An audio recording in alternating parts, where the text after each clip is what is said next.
I'm standing here in the ruins of an ancient monastery, surrounded by the echoes of 1,000 years of art history. This is the first episode of Brushstrokes Through Time, a series where we'll explore the rich history of Western art. From the intricate illuminations of medieval manuscripts to the bold strokes of modern art, we're going to cover it all. If you're as excited about this journey as I am, hit that subscribe button and give this video a thumbs up. Trust me, you won't want to miss what's coming next.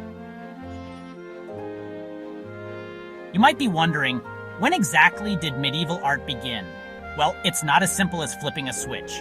The period we're talking about spans from the 5th to the 15th centuries, following the fall of the Roman Empire.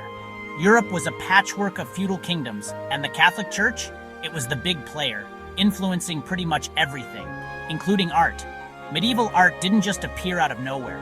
It was a gradual shift, blending remnants of Roman artistic traditions with new influences.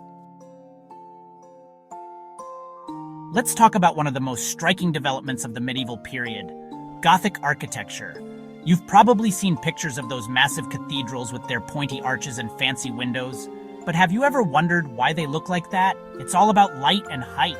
The pointed arches, they're not just for show, they allowed builders to create taller, more stable structures, and those huge windows, they're possible thanks to another Gothic innovation, flying buttresses. These external supports let architects create walls of stained glass that filled interiors with colorful light. It's as if they were trying to build heaven on earth. You might have heard the term Dark Ages thrown around when talking about this period, but let me tell you, it wasn't all doom and gloom. In fact, some of the most beautiful artworks were created during this time. I'm talking about illuminated manuscripts and frescoes. Picture a monastery scriptorium, a monk hunched over a desk, painstakingly decorating each page of a book with intricate designs and miniature paintings. That's how illuminated manuscripts were made. And frescoes? They're basically giant paintings on walls and ceilings. The colors might have faded over time, but when they were fresh, they must have been absolutely mind-blowing to medieval viewers. You can't talk about medieval art without talking about the church. It was everywhere, influencing pretty much every aspect of life, including art. Most of the art from this period, it's religious. We're talking biblical scenes, saints, angels, you name it. But it wasn't just about the subject matter. The church was also the main patron of the arts. They commissioned the big projects, the cathedrals, the frescoes, the fancy manuscripts, and that meant they had a say in what got created. It's like they were the art directors of the Middle Ages. Let's fast forward a bit to the late medieval period and talk about a guy named Giotto di Bondone. He's kind of a big deal in art history, and for good reason. Giotto did something revolutionary.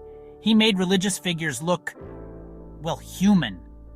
If you look at his frescoes in the Arena Chapel in Padua, you'll see what I mean. His figures have weight, they cast shadows, they show emotion. It's a far cry from the flat, stylized figures of earlier medieval art. Giotto was basically laying the groundwork for the Renaissance, but I'm getting ahead of myself there. Let's switch gears and talk about someone who doesn't always get the spotlight in art history. Hildegard of Bingen. She was a 12th century nun, but calling her just a nun is like calling Leonardo da Vinci just a painter.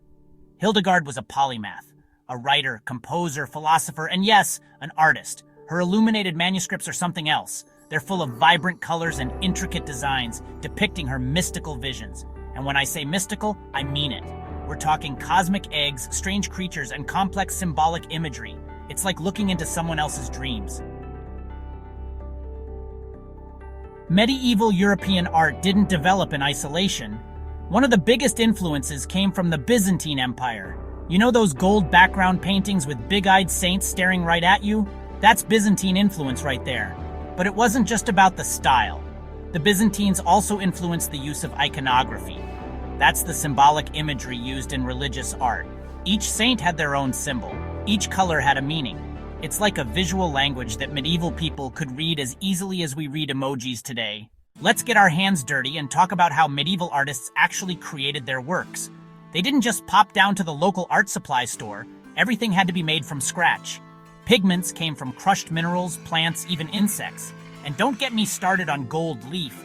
That stuff was hammered so thin you could almost see through it. As for techniques, well, That depended on what you were making. Manuscript illuminators needed steady hands and incredible patience. Fresco painters had to work fast before the plaster dried, and those stained glass windows, that's a whole other level of skill.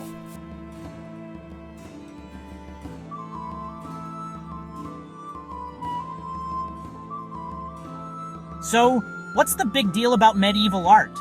Well, it laid the foundation for pretty much everything that came after. The techniques developed during this period, they're still used today. The Gothic cathedrals, they're still inspiring architects. And the shift towards more naturalistic representation that we saw with artists like Giotto, that paved the way for the Renaissance.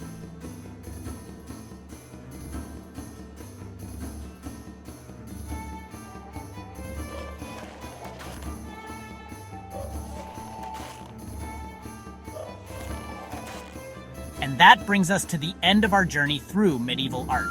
But don't worry, we're just getting started. Next time, we'll be diving into the Renaissance, a period of rebirth and revolution in the art world. If you enjoyed this video, don't forget to like and subscribe. Thanks for watching, and I'll see you in the next episode of Brushstrokes Through Time.